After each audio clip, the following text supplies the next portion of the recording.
अस्सलाम वालेकुम प्यारे दोस्तों, क्या हाल है जी। तुसां वेखदे पे हो मेरा यूट्यूब चैनल गाल मोहाड़ ते मैं हाँ तुहाडा होस्ट अब्दुल मालिक मिराली। अच्छा, ये तुसां पौधा वेखदे पे हो, ये आंवले का पौधा।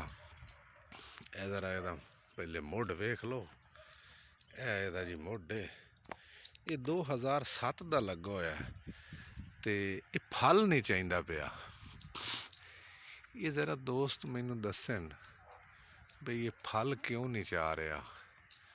को 10-15-20 आंवले इनू लगते हैं तो उस तो बाद आंवले जड़ा ना जी नहीं चाह रहा। तो ये जरा जिन्ना दोस्तों के आंवले होवन वो जरा मैनू दसन भी ये के वजह है। ये इतना बड़ा पौधा हो गया लेकिन ये फल नहीं चाह रहा। यदी वजह जी है ना जी, वो जरा मैनू को दोस्त कमेंट च दसन भी इसकी वजह की है। बहुत बहुत शुक्रिया। चैनल को सबसक्राइब करे सो, घंटी के बटन दबाई सो, आने वाली हर वीडियो तुहाडे तक बर वक्त पहुँच सके। अल्लाह हाफिज़।